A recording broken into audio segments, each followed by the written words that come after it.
အားလုံးပဲမင်္ဂလာပါကျွန်တော်ကတော့ Dragon ဖြစ်ပါတယ်ဒီနေ့မှာတော့ brother တယောက်မေးထားတဲ့ headshot only ပြင်းဒီတင်းမှာဖြစ်ပါတယ်အဲ့တော့ headshot ပြစ်မယ်ဆိုရင် aim man ကိုလည်းလွယ်ပေါ့နော်ဗီဒီယိုထဲမှာ aim man အောင်ပြစ်တဲ့နည်းတွေလည်းကျွန်တော်ပြပြထားပါတယ်အဲ့တော့ကျွန်တော်ဗီဒီယိုလေးကိုအစားဆုံးကြည့်လိုက်ပါမစခင်ကျွန်တော် channel လေးကိုလည်း last video လုပ်ပေးထည့်ကြပါအောင်အဲ့တော့ဗီဒီယိုလေးကိုစလိုက်ကြအောင် let's go ပထမဆုံးအနေနဲ့ဒီနေရာလေးမှာပြောရမှာကကျွန်တော်တို့ဒီမြားကိုပေါ့နော်ကျွန်တော်ပြစ်တဲ့မြားအပေါ်နည်းနည်းတိုးပြပါတင်းပြင်ကျွန်တော်တို့တကယ်အနည်းပြင် headshot တိတ်မထိပါဘူးအပေါ်လေးကိုနည်းနည်းတိုးပြပါပေါ်လေးကိုကျွန်တော်ပြသထားလို့ပြစ်ပြီးတော့ကျွန်တော် headshot ထိရပါနော်အဲ့လိုမျိုးပြီးတော့လေ့ကျင့်မှာမျိုးဟိုဘက်ဒီဘက်လေးလေ့ကျင့်ပါနော်ဒီနေရာမှာကျွန်တော်ဟိုဘက်ဒီဘက်လေ့ကျင့်ခြင်းအပြင်ကျွန်တော်တို့အိမ်မှန်နိုင်တယ်ပေါ့နော်အဲ့တော့ဟိုဘက်ဒီဘက်ကိုမြန်မြန်လေးလေ့ကျင့်ပါပြီးတော့အပေါ်လည်းမြားလေးနည်းနည်းချိန်ပြီးပြပါချိန်ပြီးမှကျွန်တော်တို့ headshot ကိုမှန်လေးထိမယ်ပေါ့နော်โอเคကျွန်တော်တို့ဒုတိယတစ်ခုကတော့ကျွန်တော်တို့ဒီနေရာလေးမှာကျွန်တော်ဟဲ့လိုမျိုးစကုတ်ချိန်ပြီးပြပါဒါကျွန်တော်တို့မြန်ပြည့်ရမယ်ပေါ့နော်ကျွန်တော်ဖြည်းဖြည်းချင်းလေ့ကျင့်သွားပါဖြည်းဖြည်းချင်းလေ့ကျင့်ရင်ကျွန်တော်တို့မြန်လာပါလိမ့်မယ်ပထမပိုင်းဆိုရင်တော့ကျွန်တော်တို့အိမ်ကတိတ်မှန်မှာမဟုတ်ပါဘူးနည်းနည်းနှီးလင်းနေပေါ့နော်ဟိုဘက်လို့ရှိရင်အဲကြောင့်မလို့ကျွန်တော်နည်းနည်းလေးကျွန်တော်ပြထားဆိုလေ့ကျင့်မှာအဲကြောင့်မြန်ပါပါပြီးရင်ကျွန်တော်တို့ဒီနေရာမှာကျွန်တော်တို့လာရင်အဲ့ဒါလေးကကျွန်တော်တို့ခေါင်းလေးနဲ့တွေ့ပေါ့နော်ခေါင်းနဲ့တွေ့အဲ့ဒါလေးတို့လည်းလေ့ကျင့်လို့ရပါတယ်ကျွန်တော်ပြပါမယ်အနာလေးလည်းလေ့ကျင့်လို့ရတယ်ဒီနာလေးလည်းလေ့ကျင့်လို့ရပါတယ်ကျွန်တော်တို့ထပ်ပြီးပြပါဒါစကုတ်ငြိမ်ဖို့လည်းလွယ်ပေါ့နော်ကျွန်တော်အခုပြထားသလိုပြင်စကုတ်ငြိမ်နေရတော့ကျွန်တော်ဗီဒီယို channel ထဲမှာတင်ပေးထားပါတယ်မကြည့်တင်ကြည့်လိုက်ပါโอเคအဲ့လိုမျိုးပြပါပြီးသွားရင်ကျွန်တော်တို့နောက်တစ်ခုကလုံမျိုးပြလို့ရပါတယ်အဲ့လိုမျိုးခါဆောင်ဘောထားခါဆောင်လိုက်ပြပါဒါတော့နည်းနည်းခက်လိုက်နော်ကျွန်တော်လည်းအရင်တော့မလုပ်တတ်ပါဘူးနည်းနည်းနှီးရပါနော်โอเคနောက်တစ်ခုကတော့ဒီမျိုးပါကျွန်တော်တို့ဒီ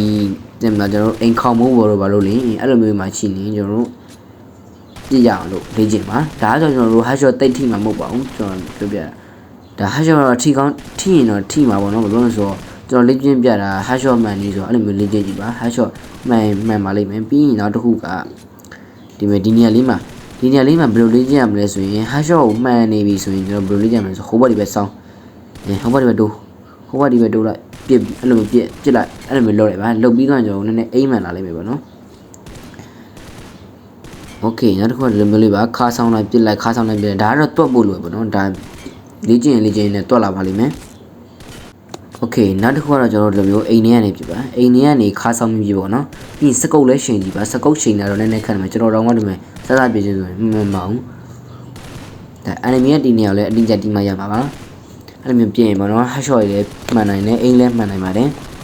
ပြီးတော့ရှင်ကျွန်တော်ဒီလိုမျိုးဟိုဘက်တိုးလိုက်ဒီဘက်တိုးလိုက်နဲ့ဒီပတင်းပေါက်ကနေပြစ်ပါဘာလို့လဲဆိုတော့ဒါကကျတော့ကျွန်တော်တို့ပွဲထဲမှာအများဆုံးဖြစ်နိုင်တဲ့ပြဿနာပဲဖြစ်ပါတယ်အဲ့လိုမျိုးပြစ်ကြည့်ပါပြစ်ကြည့်ရင်ကျွန်တော်တို့လေ့ကျင့်နေ brother တို့အပြင်က enemy ကို headshot လေးနဲ့အိမ်မှန်လေးပြစ်နိုင်ပါလိမ့်မယ်ဒါကျွန်တော်လည်းတိတ်မထိဘူးပေါ့နော်အဝေးကပြစ်မယ်ဆိုရင်တော့ကျွန်တော်တို့မြားကိုအပေါ်နဲ့တိုးပါဗီဒီယိုတည်းလုပ်ကြည့်ပါဗီဒီယိုနဲ့လုပ်ရင် brother တို့မြင်တဲ့အတိုင်းပဲ headshot only ပါโอเคအဲ့လိုမျိုး headshot only မှန်တယ်ပေါ့နော်မြားကိုပေါ်တိုးရင်နောက်တစ်ခုကတော့အဝေးကနေပြီးတော့ကျွန်တော်ဒီနေရာမှာပဲလေ့ကျင့်ပါမယ်အဲ့လိုမျိုးလေ့ကျင့်ကြည့်ပါလေ့ကျင့်ပြီးသွားရင်လည်းကျွန်တော်တို့ဘယ်လိုအိမ်မှောင်လေ့ကျင့်အောင်လဲဆိုရင်ကျွန်တော်တို့မျိုးခါဆောင်